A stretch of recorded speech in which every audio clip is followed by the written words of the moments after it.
Hey BSC. So today I want to talk about a topic that I recently did on a webinar with some owners of other companies, and the topic was reasons people in our industry fail to scale. So why is it that people seem to get stuck at a certain spot in their business? Often it's somewhere between the $500,000 and $1 million mark is where I see it happening most often. And why does that happen? Why do people fail to be able to get through that, get over that plateau and move on to another level in their organization? Why do they get stuck? Why do they fail to scale? So I've got 5 reasons. I'll just go through these briefly and give a couple of descriptors with each one. But I think these 5 things taken together would sum up why people struggle to scale their janitorial business. Okay, number 1 is a lack of a growth mindset. Now, what I mean by that is not the growth mindset in the traditional sense of the term. What I'm meaning there is a lack of having your foot on the gas pedal of revenue growth in your organization and getting bogged down into daily details. So often what I see in companies that struggle to scale, they get mired in the operations and they're hesitant to push for growth in the company. Now, on the flip side, I have some friends in the industry that have built big companies and done it kind of fast, in a way it's pretty impressive. And one of the things that I see about them that is different and unique is they have their eyes set on the revenue targets they want to hit, and nothing is stopping them from getting to that point. And so having that growth mindset, I think, is critical for them, and I think it's a big source of why they're able to scale their organizations at the pace that they do. Okay, number 2 is letting perfect be the enemy of the good. So often companies, owners of companies specifically, want their operation to be really finely tuned, and they want it to be better in order for them to grow. And they think if we can just improve our labor, improve our turnover, we can do a better job at satisfying our customers, then we'll be able to grow. And they're constantly trying to figure out what that silver bullet is to fix the operation.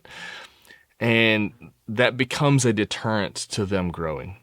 And so companies, I think what is more advantageous to you to get to that next spot is to keep working on the operation. And unless you have some major glaring problem that's there, keep pushing for growth as well.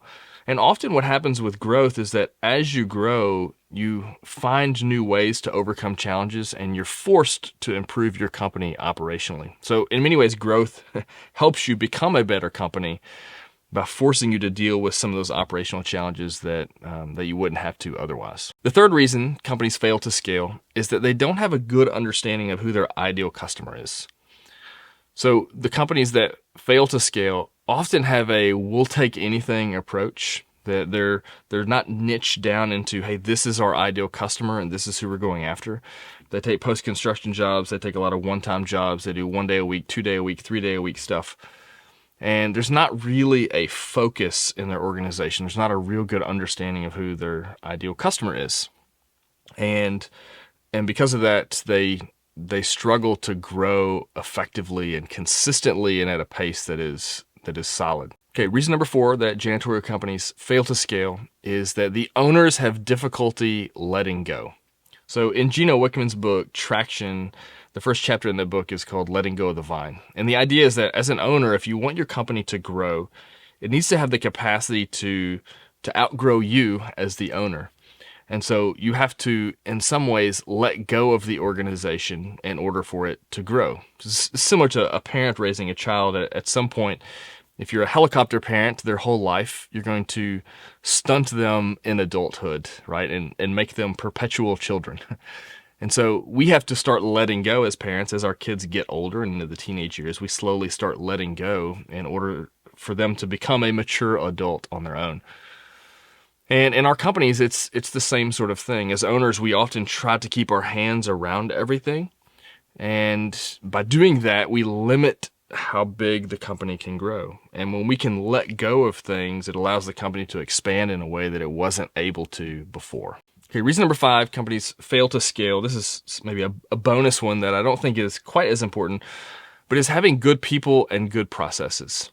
So growth, being able to grow and to scale in this industry in particular, there needs to be a way that you do business that's replicable. So you need to be able to apply what you're doing over here operationally or with HR or finance or whatever, and it needs to be able to scale as you grow. So if everything is sort of handled as a one-off thing and you don't have a good, this is how we do things, then you're going to have difficulty growing because it's going to be stressful growth.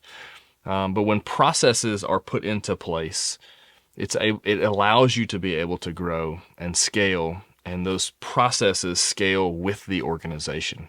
And the same would be said of people. Often if we hire people that are B players, they're going to surround themselves with C and D players.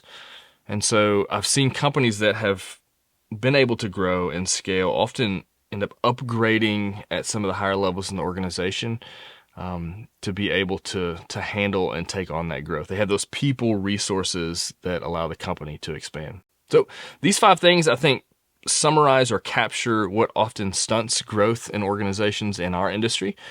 And if you can start working on these, I think you'll see some improvement in your company, and hopefully it will help you break through this ceiling that you're at now and move on to a new plateau.